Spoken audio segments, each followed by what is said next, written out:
Hello everyone, welcome back to our channel English माध्यम के platform पे हम editorial based practice exercise solve कर रहे हैं। स्टार्ट करते हैं आज का session with thought of the day, that is failing to prepare is the preparation to fail. अभी आप सब लोगों के एसएससी सीजीएल मेंस के एग्जाम करीब आ चुके हैं, ठीक है।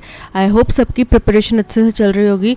तो जो भी व्यक्ति, जो भी बच्चा या कैंडिडेट इस वक्त पे अच्छे से प्रिपरेशन नहीं कर रहा, प्रिपरेशन छोड़ के इधर उधर की चीज़ों में ध्यान दे रहा है, किसी ने मुझे कुछ बोल दिया या उस टाइम पे मैंने ऐसा नहीं किया, इन सब बातों पे ध्यान दे रहा है, एक बात ध्यान रखना कि अगर आप अपनी प्रिपरेशन में फेल होते हैं तो इसका मतलब है कि आपने फेल होने की तैयारी कर रहे हैं, ठीक है।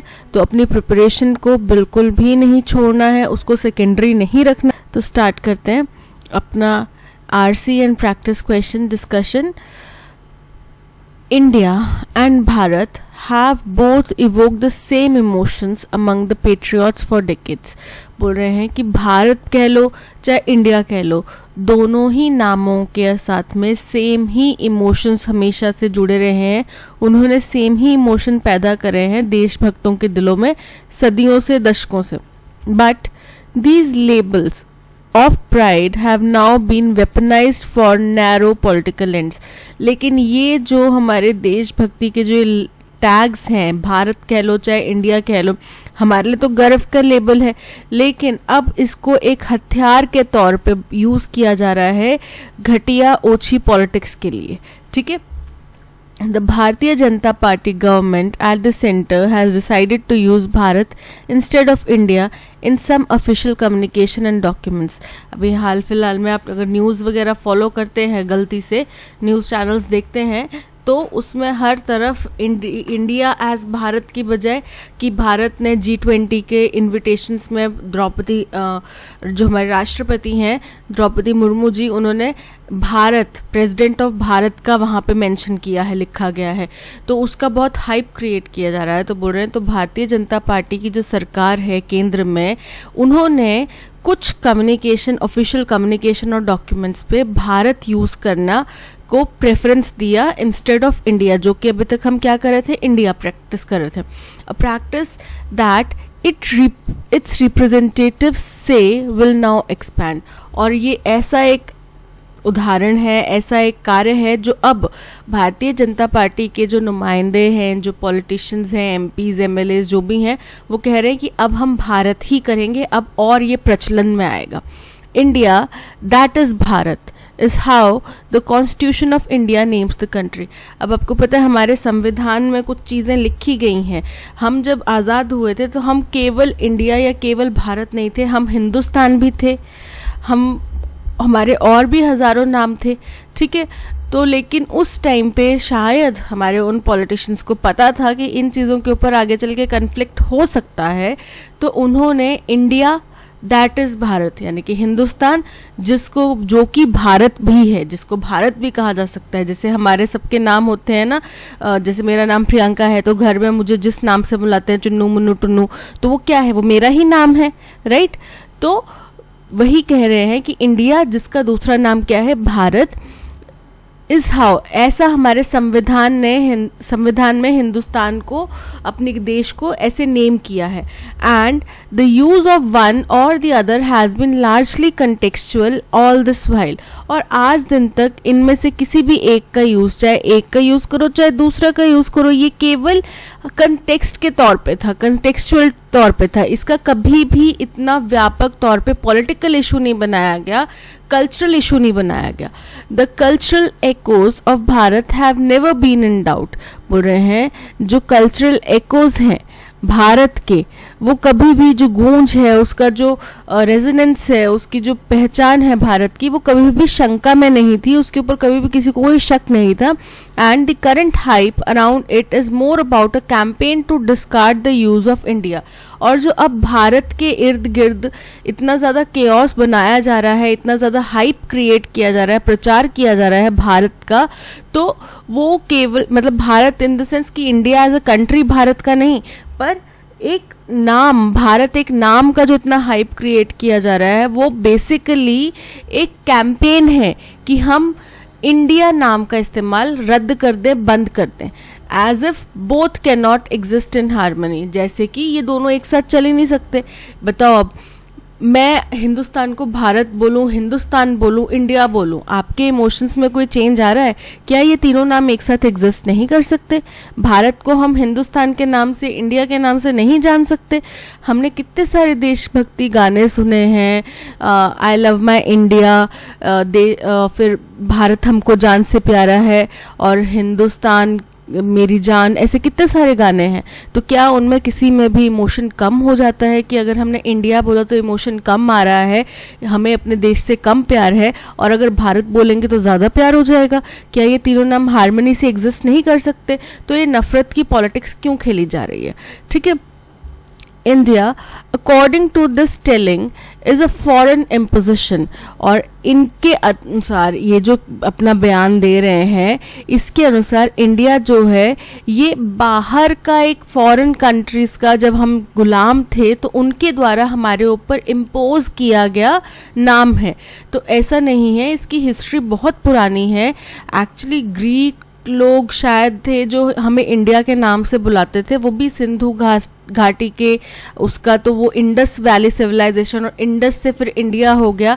तो इस तरीके से इसका नाम पड़ा था। जब ब्रिटिशर्स ने हमें गुलाम बनाया था, अपनी कॉलोनी बनाया था, तो उन्होंने इंडिया को अपनी कॉलोनी के नाम के आगे फिर इंडिया यूज़ करा था।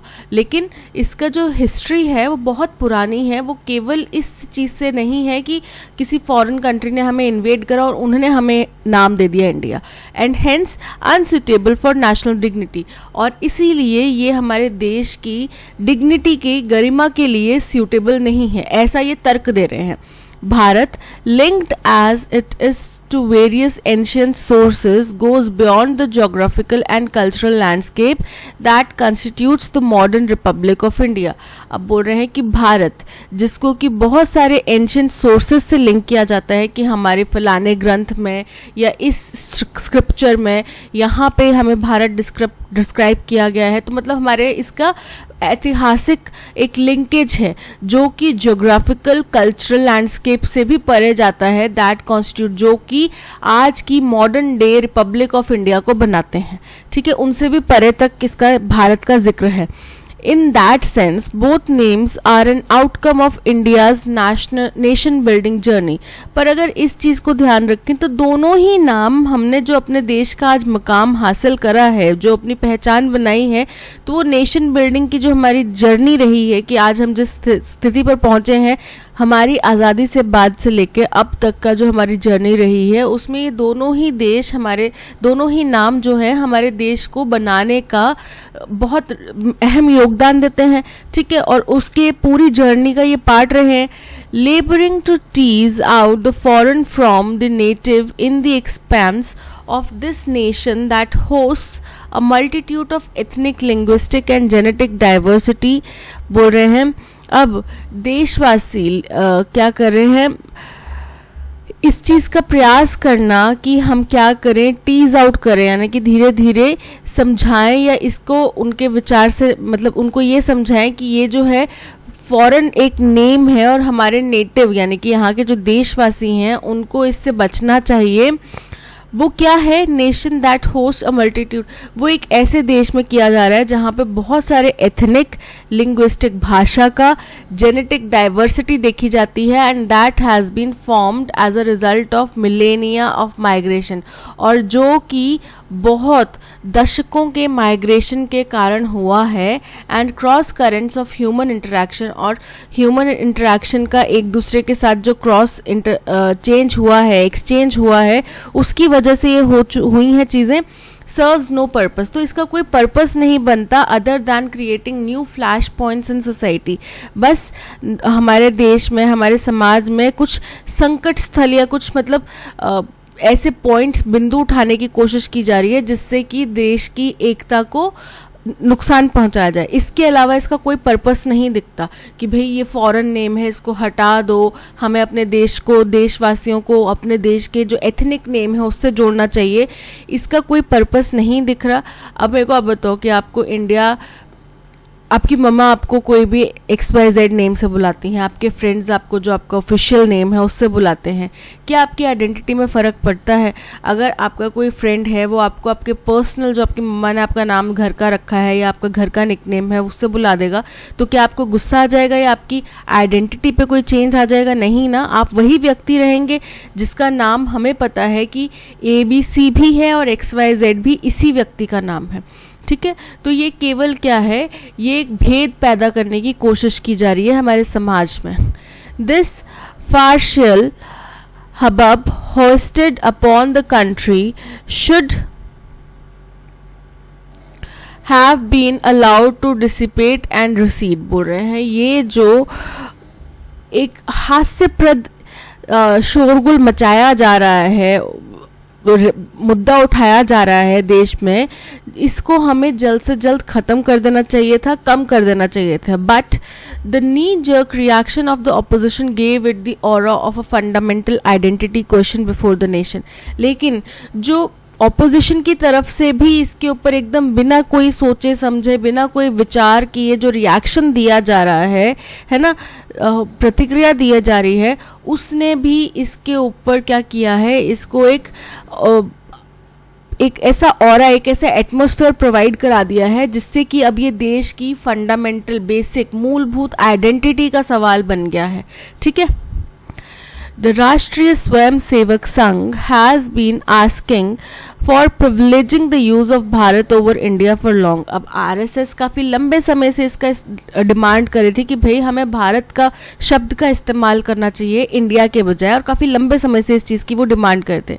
But the opposition blocks decision to label itself India as an acronym also might have influenced the BJP's hurry in naming exercise। लेकिन यहाँ पे राइटर कह रहे हैं कि जो ऑपोजिशन ने अभी एक गुट बना लिया है, ठीक है, ब्लॉक्स मतलब गुट, तो ऑपोजिशन का जो गुट बनाया गया है जिसने अपने आप को इंडिया एक्रोनिम दिया है, मतलब फुल फॉर्म कुछ है, उसका एक्रोनिम उनने इंडिया मिल के बन रहा है। तो बोल रहे हैं कि हो सकता है ये भी एक कारण हो कि BJP ने इतनी आनन फानन में, इतनी जल्दबाजी में ये जो नेम चेंजिंग प्रक्रिया है ये करी है। ठीक है, तो अब कई इसके ऊपर तबके ये भी सवाल उठा रहे हैं कि कल को मान लो ऑपोजिशन अपने गुट का नाम इस तरीके से ऑर्गेनाइज करे कि उसका एक्रोनिम भारत बन जाए, तो फिर क्या हम अपने आप को भारत कहने से भी हटा देंगे? फिर क्या कहेंगे हम अपने आप को, राइट? तो ये कुछ सवाल हैं जो क्लियर नहीं है, बट ये केवल आंकलन है, मतलब लोगों के जो राइटर हैं जैसे लिख रहे हैं, ये उनका ओपिनियन है। क्लियर कट आंसर किसी के पास नहीं है, क्योंकि उन्होंने कुछ क्लियर कट आंसर नहीं दिया। क्योंकि हम अगर भारत भी लिख देते हैं तो भी इतनी कोई बड़ी बात नहीं हो जाएगी, अगर इंडिया भी लिख देते हैं तो भी इतनी बड़ी बात नहीं हो जाएगी, क्योंकि हमारा संविधान दोनों नामों को मंजूरी देता है, स्वीकृति देता है। For demonstrating a nation's strength and pride, the government's name game undermines the confidence and soft power of India। बोल रहे हैं जो हमारे देश ने अभी हाल फिलहाल में अपनी ताकत, अपना गौरव हासिल करा है, इतना प्राइड के मोमेंट्स आए हैं, चंद्रयान 3 की लैंडिंग हो गया, सोलर मिशन हो गया हमारा, ठीक है, इन दोनों इतने स्ट्रॉन्ग और इतने प्राउड मोमेंट्स के बाद में ये जो हम अब नेम चेंजिंग एक्सरसाइज कर रहे हैं, ये बहुत ही इससे एक तो विपरीत है, और ये केवल हमें कमज़ोर बनाने का, हमारे कॉन्फिडेंस को कम करने का सरकार का मतलब मंशा हो सकता है उनकी अच्छी हो, बट इससे हमारा कॉन्फिडेंस, हमारी जो सॉफ्ट पावर है, इन्फ्लुएंस है दूसरे देशों के ऊपर, वो कम हो जाएगा। अब आप खुद सोचो कि चलो इंडिया में हमने अपना नाम चेंज कर लिया, भारत कर दिया, ठीक है, मान लिया, हो गया, डन, कॉन्स्टिट्यूशनली चेंज हो गया, सब कुछ हो गया, अब हम भारत इस्तेमाल करें। बट बाहर के देशों में हमने इतनी मुश्किल से अपनी पहचान एज इंडिया बनाई है, क्या उन लोगों के जहन से इंडिया को भारत कर पाना इजी होगा? ये नेम चेंज जो किया जा रहा है, इंडिया और भारत का जो गेम है, वो फॉरेन लोगों के, बाहर के देशों के जो लोग हैं जो इंडिया से प्रभावित हो रहे हैं, उनके ऊपर इसका इन्फ्लुएंस डाल पाना क्या इजी होगा? नहीं होगा ना, बहुत मुश्किल होगा, क्योंकि हमने इंडिया के ऊपर जो पहचान बनाई है अपनी, वो भी एक दिन में तो नहीं बनाई, दशकों का एफर्ट है, सालों का एफर्ट है, राइट? तो अब ये भी भारत को भी फिर अपनी आइडेंटिटी बना पाने में बहुत मुश्किल हो जाएगी। कहीं ऐसा ना हो कि लोग सोचे अच्छा भारत कोई नई कंट्री होगी, ये भी उनके दिमाग में जहन में आ सकती है चीज़, क्योंकि इंडिया को तो वो इंडिया जानते हैं, right. Bharat has been part of popular culture, political and cultural idioms and literature across many Indian languages। बोल रहे हैं भारत जो है वो हमारे प्रसिद्ध कल्चर का, पॉलिटिकल और कल्चरल ईडियम्स का और लिटरेचर, बहुत सारी भाषाओं में, अलग अलग भाषाओं में लिटरेचर का अहम हिस्सा रहा है। Similarly, India is also used by millions within and outside the country who yearn for its progress।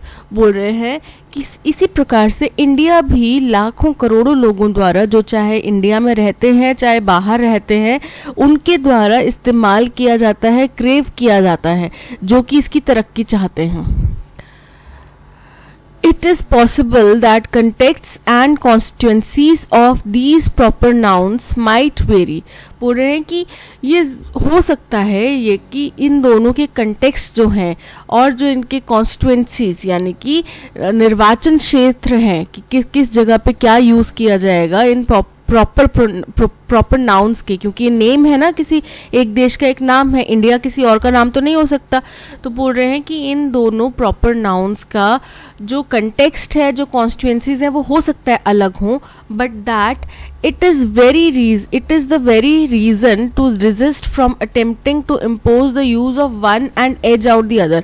बोल रहे लेकिन ये भी एक बहुत मुख्य कारण है कि दोनों एक ही देश के नाम हैं, इनकी कॉन्स्टिट्यूएंसीज, इनका प्रयोग जो है अलग अलग तरीके से हो सकता है और हमारा संविधान इसकी मंजूरी देता है। तो हमें ये प्रयास ना कर छोड़ देना चाहिए कि हम एक को ज़्यादा इंपॉर्टेंस देना चाहें और दूसरे को साइडलाइन करना चाहें, ये चीज़ हमें नहीं करनी चाहिए। वेदर इट इज़ इंडिया और Bharat, the essence of the meaning that it conveys remains the same.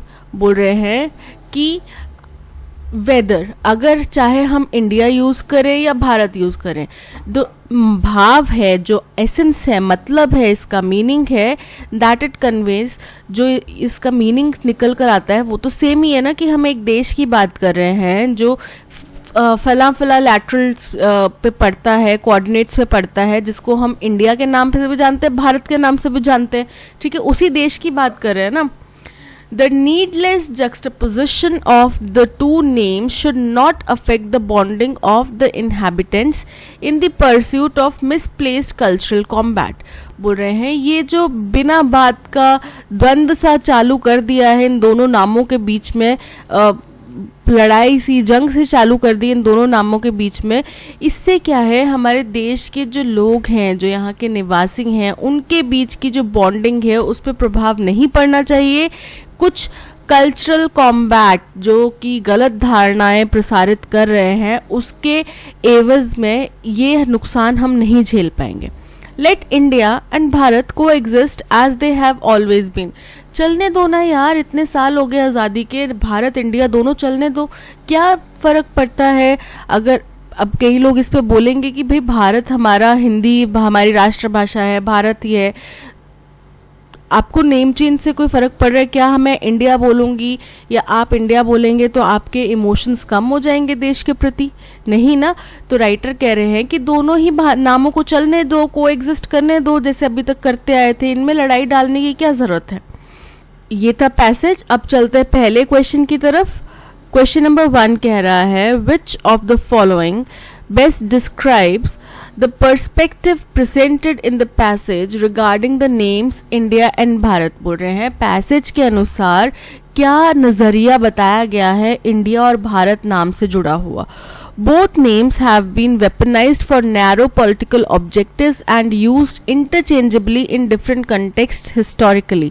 तो ये बात तो बिल्कुल सही है कि ऐतिहासिक तौर पे तो ये दोनों नाम सेम ही जगह को रिप्रेजेंट करते हैं, सेम ही एक देश के लिए इस्तेमाल किए जा रहे हैं, चाहे उसके लैटिट्यूड लॉन्गिट्यूड्स देख लो, उसके कोऑर्डिनेट्स देख लो, वो एक ही देश के लिए इस्तेमाल किए जा रहे हैं। बट इन दोनों ही देशों का, इन दोनों ही नामों का इस्तेमाल जो है एक हथियार के तौर पे अपने पॉलिटिकल मंसूबों को, जो ओछे पॉलिटिकल मंसूबे हैं उनको पूरा करने के लिए किया जाता है। So option A is correct.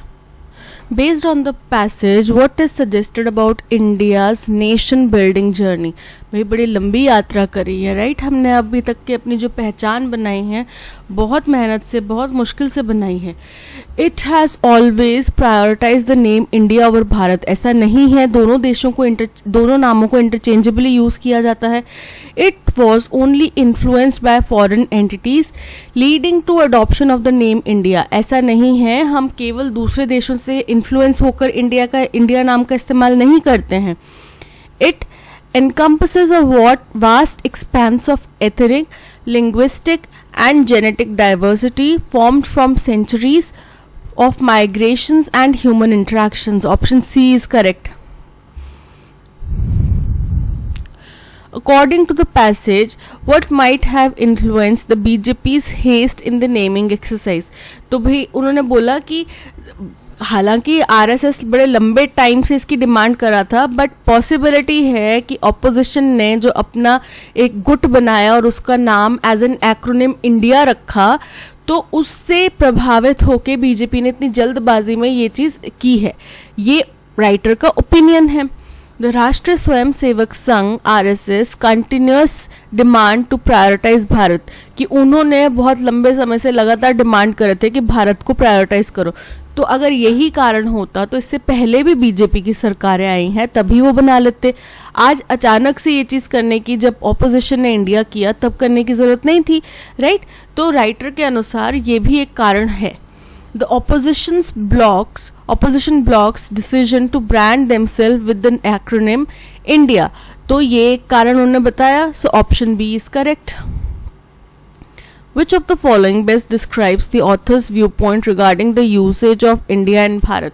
तो ऑथर का क्या नज़रिया है? ऑथर का नज़रिया यही है ना कि हमारे को अपनी पॉलिटिकल कुछ आइडियोलॉजीज को प्रसारित करने के लिए इन दोनों नामों के बीच में मतभेद नहीं करना चाहिए। दोनों नामों को जैसे चलते आ रहे थे, कोएग्जिस्ट कर रहे थे, वैसे ही चलते देना चाहिए। यही उनका मत है। Bharat should be given precedence over India, कि भारत को प्रधानता देनी चाहिए, उसको प्रमुखता देनी चाहिए इंडिया के ऊपर due to its cultural significance. तो राइटर ऐसा नहीं समझते हैं, वो ये चीज़ नहीं सही मानते हैं। India is more internationally recognised and should be used for official purposes. ऐसा भी वो नहीं कह रहे कि इंटरनेशनली इंडिया की ज़्यादा पहचान है तो इसी का इस्तेमाल करना चाहिए। वो ये भी नहीं कह रहे, वो कह रहे हैं दोनों नामों को चलने दो जैसे चल रहे थे। The naming issue should be left to the discretion of the current ruling party, की बोल रहे हैं जो नेमिंग इशू है, ये नाम का जो मसला है, ये जो करंट रूलिंग पार्टी है उसकी सहमति ना सहमति के ऊपर छोड़ देना चाहिए, कि वो क्या सोच रहे हैं उनके ऊपर छोड़ देना चाहिए। तो ऐसा भी नहीं वो कह रहे, क्योंकि अगर ये कहते तो राइटर फिर इस चीज़ को एक्सेप्ट, मतलब उसके ऊपर उन्होंने उसके पॉजिटिव और नेगेटिव दोनों एस्पेक्ट्स बताते ही नहीं। Both name should be allowed to coexist without one being imposed over other. Option D is correct. What is the tone of the passage regarding the debate on the names India and Bharat? क्या tone है passage की? तो passage की tone इस बात को के ऊपर काफ़ी क्रिटिकल है, क्योंकि वो पॉलिटिकल, ये जो नेमिंग किया जा रहा है अपने पॉलिटिकल मंसूबों को, ओछे पॉलिटिकल मंसूबों को पूरा करने के लिए, उससे उन्होंने कहा कि बचने की ज़रूरत है। सपोर्टिव तो नहीं है, न्यूट्रल भी नहीं है, critical. Option C is correct. Which of the following synonyms best represents the word primacy as used in passage? तो primacy मतलब किसी एक चीज को प्रधान बनाना, एक चीज को पहले प्राथमिकता देना। तो प्राथमिकता दे रहे हैं मतलब कि आप किसको प्राथमिकता देंगे, जो आपकी नज़र में ज़्यादा अच्छा होएगा उसी को प्राथमिकता देंगे, राइट। तो ऑप्शन ए है सुप्रियोरिटी, ट्रिवियलिटी, मॉडर्निटी या obscurity. So option A superiority is correct. Incorrectly spelled word यहाँ पे अंडरलाइन किया गया है, उसका करेक्ट स्पेलिंग हमें बताना है। Mister Singh is a phenomenally successful sales person. Successful के स्पेलिंग देखो तो हम सबको पता है सक्सेसफुल के स्पेलिंग क्या होते हैं, SUCCESSFUL, ठीक है। So option B SUCCESS, option B is correct. Select the most appropriate antonym of the given word grow. Grow का मतलब है आगे बढ़ना, विकास करना, वृद्धि करना। और सबसे पहला ऑप्शन है shrink. Shrink का मतलब होता है कम होना, सिकुड़ना। तो पहला ही ऑप्शन करेक्ट है, option A is correct. Enjoying or affording warm, secure shelter or cover and opportunity for ease and contentment. अब वन वर्ड सब्स्टिट्यूट करना है। सबसे पहला है अनडिस्टर्ब्ड। अनडिस्टर्ब्ड मतलब जिसके बहुत ही शांत एकदम, जिसको कोई फर्क नहीं पड़ता, अनइंटरप्टेड। ईजफुल, ईजफुल का मतलब होता है सुखमय, कंफर्टेबल। अनट्रबल्ड, अनट्रबल्ड मतलब बेफिक्र। और स्नग, स्नग मतलब आरामदायक। सो यहाँ पे option D snug is correct. Kind, generous and forgiving, again one word substitute करना है तो मैग्निफिसेंट, मैग्निफिसेंट का मतलब होता है बहुत ही शानदार। ग्रैंडिलोक्वेंट, इसका मतलब होता है आडंबर वाला, कोई व्यक्ति जो ज्यादा दिखावा कर रहा है, ज्यादा हाई फाई अपने आप को दिखाने की कोशिश कर रहा है। पोर्टेंशियस, पोर्टेंशियस का मतलब होता है अभिशाप जैसा, ठीक है। और मैग्नानिमस का मतलब होता है बहुत ही उदार। So option D is correct. In a train crash in February which included many students triggering mass protests and, तो बोल रहे हैं कोई घटना हुई है जहाँ पे कुछ हुआ है और क्या हुई है फिर वो घटना एक ट्रेन क्रैश के अंदर, यानी कि पहले कुछ बात स्टेटमेंट दी होगी जो कि किस में हुई है, एक ट्रेन क्रैश में हुआ है ये चीज इन फरवरी, और फरवरी में हुआ है ये ट्रेन क्रैश जिसके अंदर बहुत सारे स्टूडेंट्स थे जिसकी वजह से एक मास प्रोटेस्ट स्टार्ट हो गया एंड फिर आगे स्टेटमेंट इनकम्प्लीट है, ठीक है। There was a festering scandal about wiretapping opposition politicians, military figures and journalists that put Greek government under pressure. बोल रहे हैं एक बहुत ही जो टफ या बहुत ही इंटेंस एक स्कैंडल पैदा हो गया। किसके बारे में? Wire tapping. वायर टेपिंग एक डिवाइस होता है जिसको आप इस्तेमाल कर सकते हैं किसी दूसरे व्यक्ति की फोन की डिटेल्स, कॉल डिटेल्स सुनने के लिए, कॉल की जानकारी लेने के लिए, ठीक है। तो ऑपोजिशन पॉलिटिशियंस के ऊपर, मिलिट्री फिगर्स के ऊपर, जर्नलिस्ट के ऊपर उनकी कॉल्स को टैप किया जा रहा था। तो इसका एक बहुत बड़ा स्कैंडल बन गया है। दैट पुट, जिसने ग्रीक गवर्नमेंट को प्रेशर में डाल दिया है, तो यानी कि हम समझ पा रहे हैं कि ग्रीस से रिलेटेड कोई घटना है। More than 200 migrants drowned off the coast in a boat tragedy just before the elections. बोल रहे हैं 200 से भी ज्यादा माइग्रेंट्स जो हैं वो एक बोट पे सवार थे जो कि कोस्ट से थोड़ी दूरी पर थी और दुर्घटनाग्रस्त हो गए और उसमें 200 से भी ज्यादा लोग जो हैं वो मारे गए, और ये हादसा भी इलेक्शन से जस्ट पहले हुआ। 57 पीपल वर किल्ड, और 57 लोग जो है वो मारे गए। अब हमें समझ में आ गया कि ट्रेन वाला जो ट्रेन क्रैश वाली बात थी वो इनकम्प्लीट थी ना, कि उसमें मारे गए। तो ट्रेन क्रैश में मारे गए कितने लोग? 57 पीपल, ठीक है। और कब हुई ये घटना? फरवरी में हुई। तो हमें पता चल गया कि डी के बाद में, डी को कंप्लीट कौन सी स्टेटमेंट करेगी? ए स्टेटमेंट। तो डी के बाद में ए आएगा, यहाँ पे डी के बाद में ए आ रहा है, ठीक है, तो ये वैलिड है। यहाँ पे ए पहले आ रहा है, डी बाद में आ रहा है, तो ये इनकरेक्ट हो गया। यहाँ पे डी के बाद में ए आ रहा है तो वैलिड है, यहाँ पे ए पहले आ रहा है, डी बाद में आ रहा है, इनकरेक्ट हो गया। तो हमारी अब लिमिटेशन बन गई ऑप्शन ए या ऑप्शन बी। अब यहाँ पे हमारे पास सबसे पहली चीज कहाँ से हमें आइडिया लग रहा है कि किसके बारे में बात कर रहे हैं? हम बात कर रहे हैं ग्रीस देश की, जहाँ पे उनकी सरकार के ऊपर प्रेशर डाला जा रहा है कि कैसे आ गई सरकार प्रेशर में? क्योंकि उनके ऊपर इल्ज़ाम लग रहे हैं कि उन्होंने ऑपोजिशन के जो पॉलिटिशियंस उनके फ़ोन टैप करवाए, मिलिट्री फिगर्स के फ़ोन टैप कराए, जर्नलिस्ट के फ़ोन टैप कराए, ये उनके ऊपर इल्ज़ाम लगे। फिर आगे उनके ऊपर इल्ज़ाम लगे कि एक ट्रेन क्रैश हुआ है फरवरी में जिसमें 57 लोगों की जान चली गई और जिसमें ज़्यादातर स्टूडेंट्स थे, जिसकी वजह से बहुत भारी मात्रा में प्रोटेस्ट स्टार्ट हो गए। फिर एक और हादसा हुआ एंड मोर देन 200 माइग्रेंट्स जो है वो मारे गए कोस्ट, एक बोट के ऊपर, एक बोट के पलट जाने पर, जो कि ये सारी चीजें क्या है? इलेक्शन से जस्ट पहले हुई, ठीक है।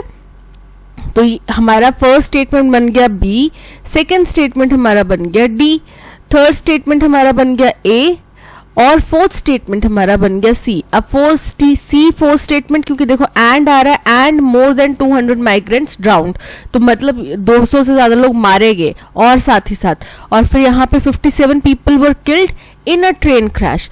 तो डी के बाद में ए आएगा और ए के बाद में सी आएगा और फर्स्ट स्टेटमेंट बी आएगा, तो D B A C option A is correct.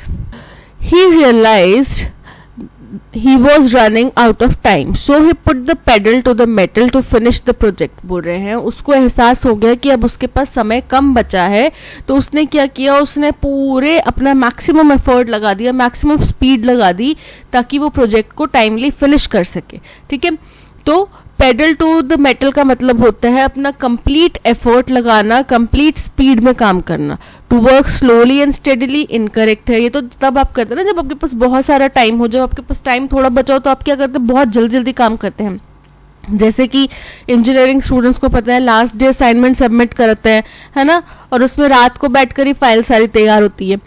To give someone a surprise, किसी को सरप्राइज देना। To work or act with maximum effort or speed, option C is correct. India, home to several regional cuisines, has been welcoming to travelers and strangers since time immemorial. बोल रहे हैं कि India जो कि बहुत सारे regional cuisines मतलब देखो अब राजस्थान की अपनी डिशेस हैं, बेसन गट्टे की सब्जी होगी, पापड़ की सब्जी होगी, वो उनकी अपनी डिशेस हैं। गुजरात जाओ तो उनके फेमस हैं ढोकला, ठेपला, हांडवा। पंजाब जाओ तो आलू के परांठे, मक्की दी रोटी, सरसों का साग। जम्मू कश्मीर जाओ तो उनका कश्मीरी कावा बहुत फेमस है, जम्मू की अलग डिशेस कुछ फेमस है। तमिलनाडु, मतलब पूरा देश जो है वो अलग अलग रीजन में उनके अलग अलग कुछ क्यूजीन्स हैं जो फेमस हैं। ठीक है, तो यहाँ पे मतलब इन टोटल मिला के बहुत सारी डिशेस हो गई। और बोल रहे हैं कि फिर और हम क्या करते हैं, हमेशा स्वागत करते हैं जो भी बाहर से ट्रैवलर्स आते थे, स्ट्रेंजर्स आते थे, हमने उनका भी हमेशा स्वागत करा है। और पुरातन टाइम से, टाइम मेमोरियल मतलब पुरातन टाइम से, प्राचीन समय से हमने उनका स्वागत करा है। चीज has even made its journey to regional Indian dishes। अब बोल रहे हैं कि चीज़ तो हमारे जो रीजनल इंडियन डिशेस हैं वहाँ तक पहुँच चुका है। तो यानी कि पहले हमने कुछ इंग्रेडिएंट्स की बात करी होगी जो बाहर से आए होंगे, फिर उनमें से बताया कि चीज़ तो अब हमारे इंडियन डिशेस का भी पार्ट बन गया है। ठीक है, सच एज डोसा, चीज़ डोसा पता है ना, खाते हैं सब लोग, सैंडविचेस का पार्ट बन गया, परांठों में चीज़ परांठा, और पता नहीं क्या क्या, इसमें पाव भाजी में भी चीज डलता है, हर चीज में चीज हम ऐड कर देते हैं, जो हमारा जहां मन करे, हम हिंदुस्तानी है कुछ भी डाल सकते हैं, ऐड कर सकते हैं। द फैक्ट दैट चीज had its origin in Arab world does not make us love चीज डोसा एनी लेजर। और पूरे ये जो तथ्य है कि चीज जो है ये अरब देशों से चल कर आया है, अरब देशों में इसका ओरिजिन हुआ था, वहां से बना था ये, इससे हमें अपने डोसा के अंदर चीज कुछ कम पसंद नहीं आएगा, हम चीज डोसा से थोड़ा कम प्यार नहीं करने लगेंगे, हम उसको उतना ही पसंद करते हैं चीज़ डोसा को जितना कि पहले करते थे। जब हमें ये पता चल जाए कि अरब देशों से आया है तो हमें उससे नफरत तो नहीं हो जाएगी। These features amalgamated with indigenous culture in no time, and today we embrace cakes, noodles, cheese and pancakes। बोल रहे हैं ये जो फीचर्स हैं, ये जो कुछ चीज़ें हैं बाहरी देशों की, इन्होंने क्या किया, बहुत जल्दी मिक्स हो गए, यूनाइट कर गए हमारे जो इंडिजिनस यानी कि हमारे जो लोकल कल्चर हैं उनके साथ में बहुत ही कम समय में। और आज हम हर चीज़ खाते हैं, हर चीज़ पसंद करते हैं, केक्स हो गए, नूडल्स हो गए। कोई बर्थडे पार्टी बिना केक के होती है? नहीं ना होती। पर केक कोई हमारी डिश तो नहीं है, बाहर के देशों से आई है। बेकिंग कहाँ सबसे ज़्यादा होती है? पेरिस वगैरह देशों में सबसे ज़्यादा बेकिंग की जाती है। नूडल्स हमारा फूड तो नहीं है, चाइनीज़ फूड है, चाइनीज़ डिशेज है, पर स्टिल हम खाते हैं, हमें पसंद है, हमारी पार्टीज का हिस्सा है नूडल्स। चीज़, पैनकेक्स, ये सब हमारे अब कल्चर का एक हिस्सा बन चुका है। They brought with them their culture, traditions, technologies and food habits. तो जो बाहर से स्ट्रेंजर्स आए थे वो लेकर आए ना अपने साथ अपना कल्चर, अपना ट्रेडिशन, अपनी टेक्नोलॉजीज, अपनी फूड हैबिट्स। हम लोग कहाँ सैलड वैलड खाते थे, लेकिन अब हम खाते हैं, पसंद करते हैं। डाइट करने की पहले बात करो, वेट लूज करने की बात करो, सबसे पहले क्या आता है? सैलड्स खाओ, राइट। तो ये सब क्या है? फॉरेन ट्रेडिशंस हैं, इंडियन कल्चर के साथ में मिक्सअप हो गए हैं और हम उनको अपना चुके हैं। तो देखो पी हमारा स्टेटमेंट फर्स्ट हो जाएगा जो बोलता है कि इंडिया जो है बहुत सारे कुजीन्स का एक देश है और हम बाहर से आने वाले ट्रैवलर्स को भी हमेशा से स्वागत करते रहे हैं। फिर उसी स्टेटमेंट को आगे कंटिन्यू करता है एस स्टेटमेंट जो बोलता है कि ये जो ट्रैवलर्स बाहर से आते थे ये अपनी कुछ आदतें, अपने कुछ कल्चर, ट्रेडिशंस अपने साथ लेकर आते थे। फिर इससे क्या हुआ कि ये जो फीचर्स हैं ये बहुत जल्दी हमारे नेटिव कल्चर का हिस्सा बन गए, उसके साथ मिक्स हो गए और आज हमारे हर चीज में ये जो है बाहरी कल्चर जो आए हैं, उनके खान पीन की चीजें जो आई हैं, ये हमारे हर पार्टी का, हर उसका फंक्शन का एक हिस्सा बन गया है। ये हो गया थर्ड पॉइंट। फिर जैसे चीज बाहर से आया है ना, तो चीज का ही आगे उन्होंने बताया कंप्लीट करते हुए कि चीज तो हमारे रीजनल इंडियन डिशेस का पार्ट बन गया है। चीज डोसा सबको पसंद है, और ये जानने के बाद कि अरब देशों से इसका ओरिजिन होता है, हम चीज डोसा से कम प्यार नहीं करते हैं, हम फिर भी उसको उतना ही पसंद करते हैं। सो ये हो गया 4। तो अरेंजमेंट क्या बन रहा है? PSRQ, PSRQ, option B is correct. This pen is not yours, this is not mine but ours. बोले ये जो दर्द है ये केवल आपका नहीं है, ये दर्द केवल मेरा नहीं है, ये हमारा, हम दोनों का, हम सबका दर्द है। Traffic jams have forced a small section of citizens to prefer public transport that largely excludes roadways. बोल रहे ट्रैफिक, जगह जगह ट्रैफिक जैम होने की वजह से एक बहुत छोटा सा एक दबका है समाज का जो अब क्या करता है, पब्लिक ट्रांसपोर्ट प्रेफर करता है, जिसमें कि अब पब्लिक ट्रांसपोर्ट में देखो गाड़ियां, बसेस भी शामिल होती हैं, ठीक है, लेकिन वो रोड ट्रैवल वाले पब्लिक ट्रांसपोर्ट को यूज नहीं करता। किसको यूज करता है? फिर जाहिर सी बात है ट्रेन्स को ज्यादा प्रेफरेंस फिर ट्रेन्स को दी जाती है, जैसे कि मेट्रोज ट्रेन्स हो गई या फिर मुंबई की लोकल ट्रेन्स हो गई, उनको कितनी प्रेफरेंस, कितने यात्री उसमें सफर करते हैं, राइट। तो वो क्यों करते हैं? क्योंकि वो कहीं पे जाके कहीं पे उसमें ट्रैफिक जाम तो नहीं होगा ना, भीड़ भड़क्का होगा, समझ में आता है, बट ट्रैफिक जाम में तो 2 घंटे बर्बाद नहीं होंगे। उनका तो फिक्स रूट है, उसने उसी रूट में चलना है, हर ट्रेन का एक पर्टिकुलर सेक्शन है, उसने उसी टाइम पे जाना है, बीच में दोनों ट्रेनें या बहुत सारी ट्रेनें एक जगह पे जाके रुक तो नहीं सकती है ना, फिर ट्रैफिक जाम होने की समस्या तो नहीं हो सकती। तो इसलिए रोडवेज को अवॉइड करके वो क्या करते हैं, पब्लिक ट्रांसपोर्ट का इस्तेमाल करते हैं। It is common in everyone's life, बोल रहे हैं बहुत साधारण सी बात है हर किसी की जिंदगी में। It is quite common in cities towns across the world, और बहुत सारी दुनिया के बहुत सारे शहरों में, कस्बों में ये बहुत कॉमन सी चीज है। A traffic jam is painful, बोल रहे हैं अगर कहीं पर ट्रैफिक जाम हो जाता है तो बड़ा ही दर्दनाक होता है, बड़ा ही पेनफुल होता है। आपको नहीं पता आप कितने घंटे तक वहां पर रहने वाले हैं, या जल्द से जल्द आप निकल जाएंगे, ठीक है। तो ये हमारा स्टार्टिंग पॉइंट हो गया, क्योंकि यहाँ पे हमने इसमें ट्रैफिक जैम का इंट्रोडक्शन किया है, जिससे कि हमें समझ में आता है कि हम ट्रैफिक जैम के बारे में बात करने वाले हैं। फिर पेनफुल की बात की गई, तो आगे पी में बोला कि ये जो पेन है ये आपका और मेरा नहीं है, ये हम सबका दर्द है। ये हो गया सेकेंड पॉइंट। फिर थर्ड पॉइंट हो जाता है कि ये सबकी लाइफ में कॉमन है, और केवल इंडिया में नहीं, दुनिया के बाकी देश और दुनिया के बाकी शहरों कस्बों में भी कॉमन है। थर्ड हो गया। फिर फोर्थ पॉइंट हो जाता है कि इन ट्रैफिक जैम्स की वजह से कुछ हमारे समाज के ऐसे लोग हैं जो पब्लिक ट्रांसपोर्ट प्रेफर करते हैं जिसमें कि रोडवेज शामिल नहीं है, यानी कि ट्रेन के जरिए अपने रोजमर्रा की जिंदगी में वो ट्रैवल करते हैं। तो ये हो गया फोर्थ पॉइंट। तो अरेंजमेंट देखो क्या बन गया, SPRQ, option D is correct. Sunday being a holiday, बोले संडे क्योंकि हॉलीडे होता है, तो क्योंकि संडे हॉलीडे होता है तो फिर आगे कुछ स्टेटमेंट इनकम्प्लीट है। It was 8 in the morning, बोले सुबह के 8 बज चुके थे। मोस्ट ऑफ द रेजिडेंट्स वर इन और अराउंड द कॉलोनी पार्क, बोल रहे ज्यादातर जो वहाँ के निवासी थे, किसी सोसाइटी की, किसी कॉलोनी की बात की जा रही है, किसी लोकेलिटी की बात करी है, तो वहाँ के जो ज्यादातर लोग थे रहने वाले, वो या तो पार्क के, कॉलोनी का जो पार्क था उसके अंदर थे या उसके आसपास थे। अब क्यों होंगे, संडे है तभी होंगे 8 बजे के अराउंड, नहीं तो बाकी लोग अगर नॉर्मल डेज हों, 8 बज रहे हों, तो लोग क्या हो रहे हैं, भागा दौड़ी कर रहे हो, तो ऑफिस जाने के लिए तैयार हो रहे हो तो अपने अपने घर में, बट बिकॉज संडे है तो सब लोग वहां पे होंगे पार्क में। There was early morning mist but it evaporated with the rising sun, बोल रहे सुबह सुबह बारिश हुई थी, लेकिन जैसे जैसे सूरज उगता गया, चढ़ता गया, वैसे वैसे वो बारिश का पता भी नहीं चला, उड़ती गई, उसके पानी की बूंदें जो थी वो उड़ती गई। तो अब देखो यहाँ पे फर्स्ट स्टेटमेंट क्या होगा, फर्स्ट हमारा स्टेटमेंट होएगा क्यू पॉइंट कि सुबह के 8 बज रहे थे, फिर उसके बाद आएगा कि 8 बज रहे थे सुबह सुबह, फिर जल्दी बारिश हुई थी पर उसका पता भी नहीं चला, वो सूरज के साथ उड़ गई। उसके बाद में क्योंकि संडे था तो ज्यादातर रेजिडेंट्स जो थे वो कहाँ थे, कॉलोनी पार्क के अंदर थे या उसके आसपास थे। हमारा अरेंजमेंट बन रहा है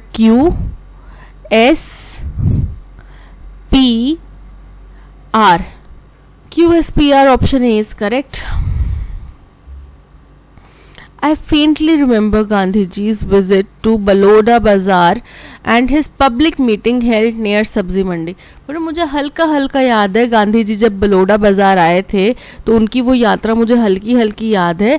और जब उनने पब्लिक मीटिंग करी थी, कहाँ पे करी थी? सब्जी मंडी में करी थी, नियर सब्जी मंडी। सब्जी मंडी में नहीं, सब्जी मंडी के पास में जब करी थी।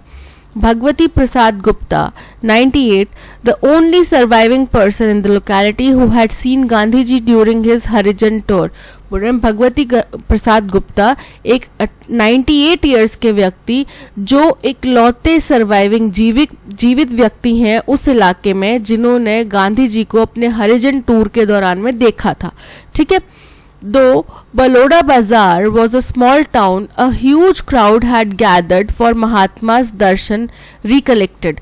बोल रहे हैं हालांकि बलोड़ा बाजार तो बहुत छोटा सा जगह था, बहुत छोटा सा टाउन है, बट फिर भी हजारों की बहुत बड़ी संख्या में वहां पे भीड़ इकट्ठा हुई थी महात्मा जी के, गांधी जी को महात्मा गांधी भी बोला जाता है, तो महात्मा जी के दर्शन के लिए वहां पे बहुत भारी भीड़ उमड़ी थी, ऐसा उन्होंने याद किया। रिकलेक्टेड मतलब अपने विचारों में सोचकर याद करके उन्होंने बताया। I was a small child then and had gone to see him out of curiosity. मैं उस टाइम बहुत छोटा सा बच्चा था और मैं केवल जिज्ञासा के लिए उनको देखने गया था। मुझे नहीं पता कौन, बट क्योंकि समाज में आसपास में इतना शोरगुल चल रहा था कि महात्मा जी आए, तो मैं भी देखने गया था कि कौन है ये व्यक्ति, कौन है जिनकी इतनी चर्चा हो रही है। तो उस जिज्ञासा के चलते मैं भी गया था। अब देखो फर्स्ट पॉइंट जहाँ पे बलोड़ा बाजार सब्जी मंडी का इंट्रोडक्शन किया गया वो हो गया फर्स्ट पॉइंट। तो पी स्टेटमेंट में बलोड़ा बाजार और सब्जी मंडी का इंट्रोडक्शन दिया गया। फिर आगे आता है एस स्टेटमेंट कि मैं उस समय पे बहुत छोटा बच्चा था और क्यूरियोसिटी के लिए उनको देखने गया था। ठीक है, तो ये हो गया second statement.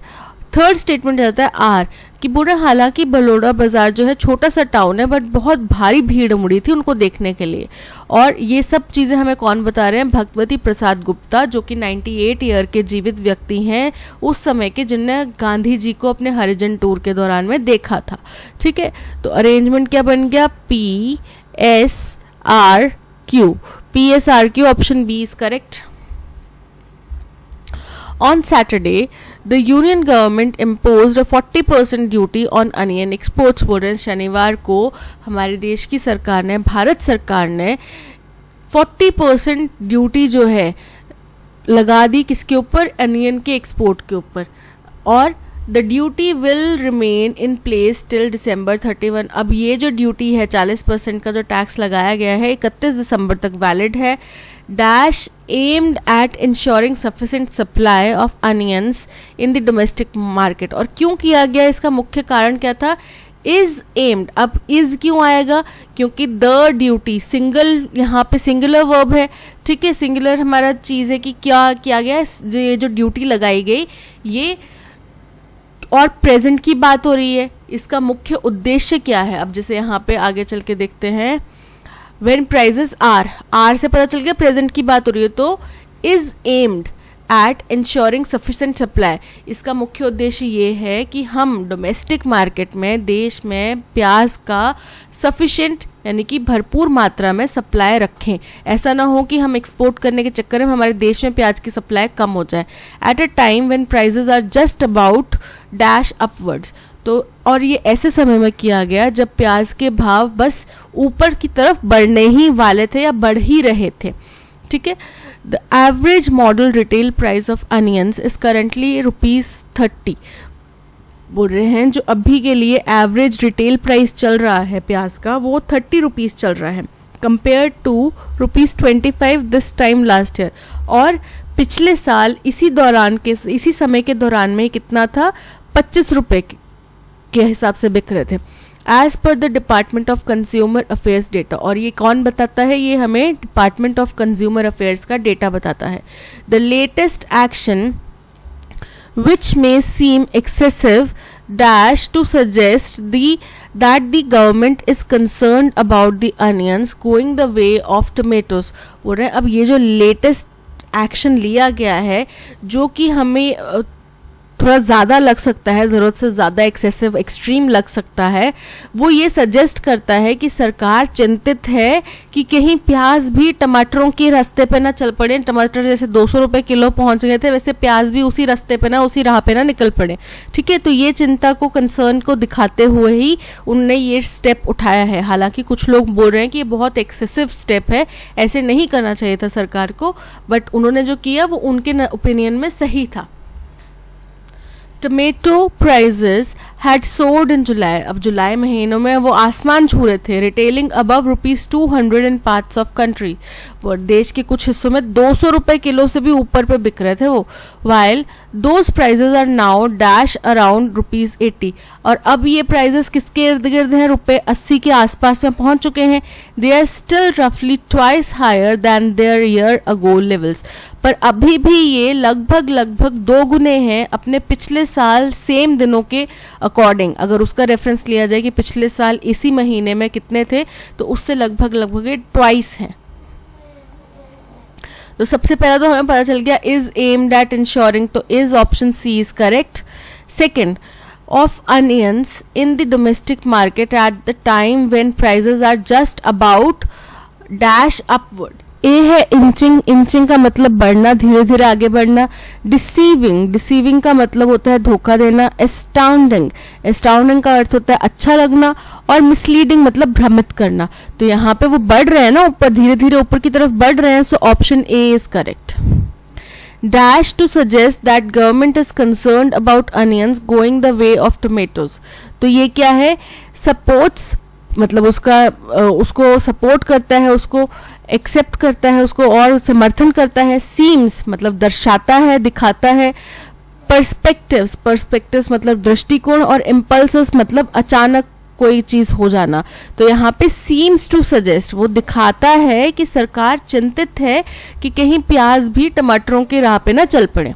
While those prices are now dash around or hovering. Hovering मतलब मंडरा रहे हैं, so option B hovering is correct.